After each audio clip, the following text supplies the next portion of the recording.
Abend so zusammen im Zentrum auf der Plattform. Ja, mein heutiger Gast ist, ich kann sagen, ein ehemaliger Jugendfreund. Er ist natürlich viel jünger als ich, 3 Jahre jünger. Aber wir haben sich immer begegnet, in Schulzeit, dann später.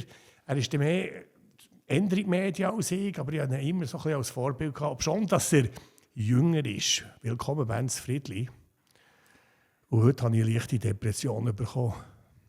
Hört doch auf.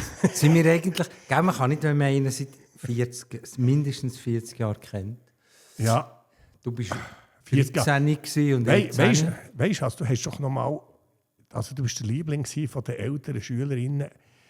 Du bist dann in Neufeld, aber du bist im Freigimmer bist du auch noch schnell gewesen. Ja, ich war im Freigimmer, nein, in Neufeld. Und dort haben wir uns... Also das wären die 70er Jahre, also das sind wir bei 50 Jahren. Anfangs 80er. Das ist über 40, aber ja, nur sagen, wir tun nicht dergleichen, wir sagen per se. Weil das würde uns nicht gelingen, oder? Ja, das würde uns... Ja. Genau. Also mit der Zeit schweifen wir ab. Genau.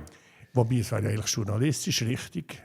Ist mir übrigens einmal gesagt worden, du willst wirklich jeden duzen. Aber es passiert eben auch in diesen Sportlerinterviews. Der Fußballer tut es ja dann gleich zu. Ja, weisst du. Und dann steht der Salzgeber auch ein bisschen blöd da. Also, sind wir ehrlich. Wir sind jetzt schon so ein bisschen im liebenswerten Sport, etwas, was du natürlich beherrschst und ich natürlich auch liebe. Aber Depression habe ich bekommen, als ich wirklich gelesen habe, was du alles gemacht hast. Ich dachte, komm, Fritz Stutz, das hätte alles...